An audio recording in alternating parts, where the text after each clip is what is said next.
अथ सुब्रह्मण्यस्तुतिः। युधिष्ठिर उवाच भगवन् श्रोतुमिच्छामि नामानि च महात्मनः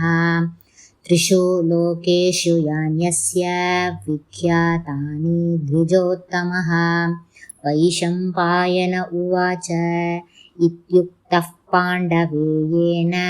महात्मा ऋषिसन्निधौ। उवाच भगवांस्तत्र मार्कण्डेयो महातपाः आग्नेयश्चैव स्कन्दश्च दीप्तकीर्तिरनामयः मयूरकेतुर्धर्मात्मा भूतेशो महिषार्दनः कामजित्कामदः कान्तसत्यवाग्भुवनेश्वरः शिशुः शिशुश्चण्डो दीप्तवर्णशुभाननः अमोघस्तवनो गोरौद्रः प्रियश्चन्द्राननस्तथा दीप्तशक्तिः प्रशान्तात्मा भद्रकुक्कुटमोहनः षष्टिप्रियश्च धर्मात्मा पवित्रो मातृवत्सलः कन्या भर्ता विभक्तश्च स्वाहा येहो देवकीसुतः प्रभुर्नेता विशक्कश्च नैगमेयश्चतुर्दुषा सुस्वरतो ललितश्चैव बालक्रीडनकप्रियः खचारी ब्रह्मचारी च शूरः शरवणोद्भवः विश्वामित्रप्रियश्चैव प्रियः प्रियकुरुदेवतो नामान्येतानि दिव्यानि कार्तिकेयस्य यः पठेत् स्वर्गमकीर्तिधनंश्चैव स लभन्नात्र संशयः। मार्कण्डेय उवाच स्तोष्यामि देवैऋषिभिश्च जुष्टं शक्त्या गृहं नामभिरप्रमेयं षडाननं शक्तिधरं सुवीरं निबोध चैतानि गुरुप्रवीर ब्रह्मण्यो वै ब्रह्मजो ब्रह्मविश्च ब्रह्मशयो ब्रह्मात्मा वरिष्ठ ब्रह्मप्रियो ब्राह्मणः सर्वमन्त्री त्वं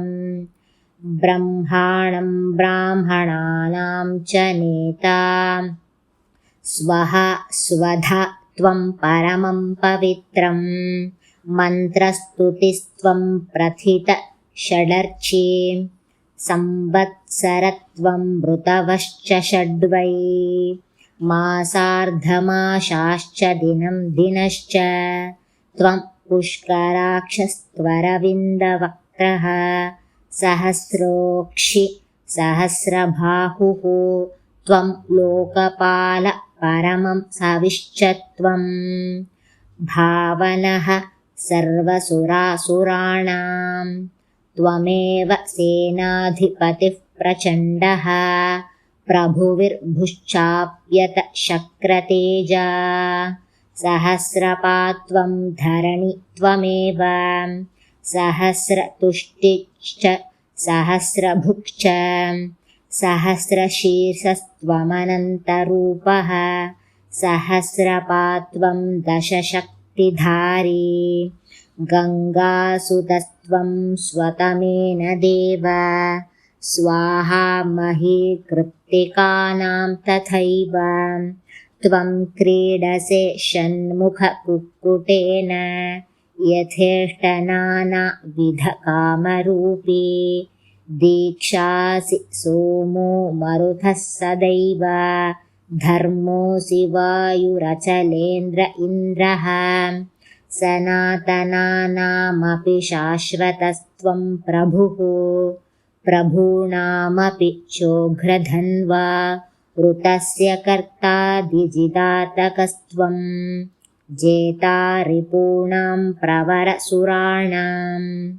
सूक्ष्मं तपस्तत्परमं त्वमेव परावरज्ञोऽसि परावरस्त्वं धर्मस्य कामस्य परस्य चैव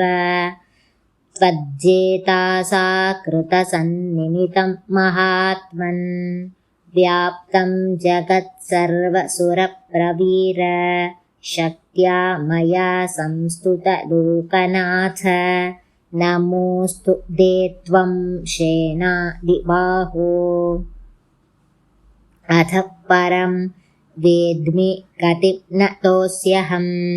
स्कन्दस्य य इदं विप्रः पठे जन्मसमाहितः श्रवयेद्ब्राह्मणेभ्यो